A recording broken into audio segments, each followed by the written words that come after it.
Hello guys, it's NautoAce. So apparently Sony, or PlayStation to be exact, just announced by via Game Informer that in E3 2019 they're not going to be there.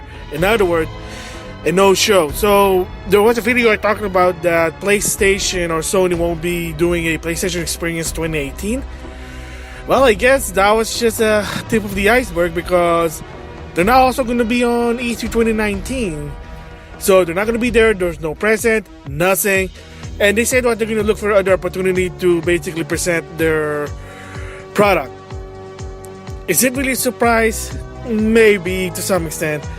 But I was watching a lot of videos about this. Shokyo, Alex Prime, let's see, Spawnwave, Heck, RGT885, even Game Explained. They gave their opinion about it. So I'm going to give my personal opinion. First of all, I gotta give props to Shokyu. I have to agree to what he said. In this generation, this PS4, Xbox One, Wii U, and Switch, because the Switch, they had to do like a mid-change because of the Wii U's history. The 8th generation, let's just say. The 4K, social media, resolution era, I don't know what you call it. People are still figuring that out. And he did say that Sony or PlayStation, ever since they debuted the PlayStation 4, they were on the roll. They were in the lead. Like, no one, like, both the Wii U and the Xbox One gave the silver platter to Sony for the PlayStation 4, like what Shokyu said. Look what happened to the Wii U in 2012. They couldn't market it. They couldn't sell. There was a lot of problems with it. They had a year lead and nothing. You can finally get Nintendo games in HD, but of course there was a game drought, that's what I meant, excuse me. And in the Xbox One, Microsoft, they were doing these weird policies. And I'll talk about Sony's new policy in this one also, but that's a different story. But like DRM, you have to hook online all the time. You can't play used copies, and they were basically anti-consumer, and it was pissing the Microsoft fans to a point. They said, well, I'm moving to Sony, and people were actually shifting to Sony.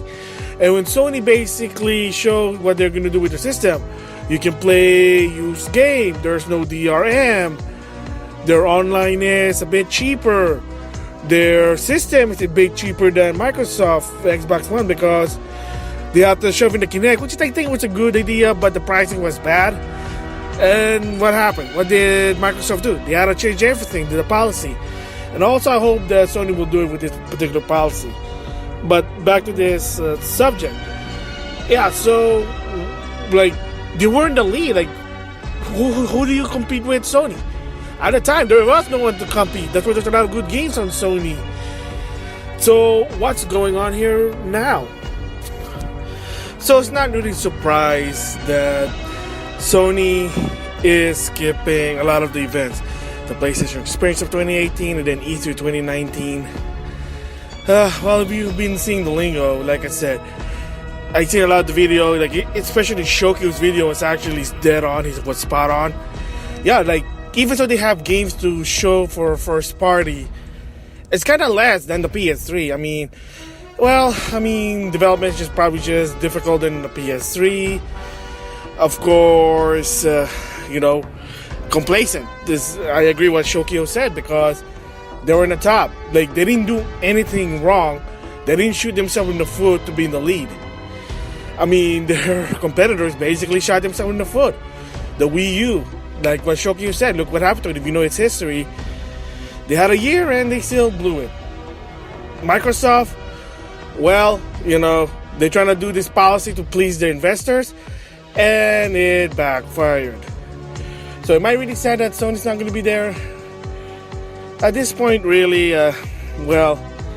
sadly no. And if you've been following me, you see one of my videos in my secondary channel, the V blog.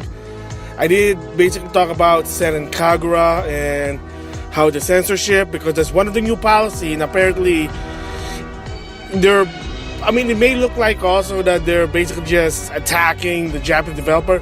Not quite. Apparently, the developer Toja and Mineral basically did say that They had a mode that Sony questioned, and so they said you gotta go back to the drawing board, so that was stupid there. But yeah, apparently this new policy is that they need to tone down the censorship. And from here, it's getting irritating even in my opinion about it. My gosh, like crazy. I mean, Steam, at least, they're putting games uncensored. But of course, they're also putting games that really meant for adults. And of course, if you hear lately, apparently some games are being banned again after they're saying that they won't ban any games. I mean, all I can say really is about that situation. That let the adult decide, let the parent decide. And if the kid decided to download a game that's not for them, well, the parents should really put, parental controls about it. That's why they exist. But back to Sony. Yeah, so I'm not really surprised. I'm not really bummed out about it because, like I said, they hardly showed anything with the PlayStation 4 with their first-party games. They keep showing the same thing again and again because they really had nothing to some extent. I mean, I'm not insulting Sony, but at the same time, like I said, when it comes to censorship, they need to grow up. But if you kind of seen the lingo from E3 2018 and the PSX 2017, yeah, it was very low-key. So, I mean, are they going to be getting ready for the PS5? Well, I wouldn't be surprised about it. Again, but the only thing I'm really now concerned with Sony is that they need to tone down with the censorship, but it seemed that they are toning down a bit, but the censorship is still there. And one of the games in Japan had another update. They toned down the ray of light censorship, but it's still kind of toned down, kind of like I guess I have to say Honey Pop. There was like the different variant of an illustration, but there's a different story there. But still, they gotta just really get rid of that censorship. Let the consumer decide. And if the ESRB said it's okay, you should take a note of that. Yeah, so that's my thoughts about Sony not going to be on PlayStation E3 2019. Not really surprised, but in case of the censorship, they need to grow up and really ease up on the censorship. With that, I'll see you guys later.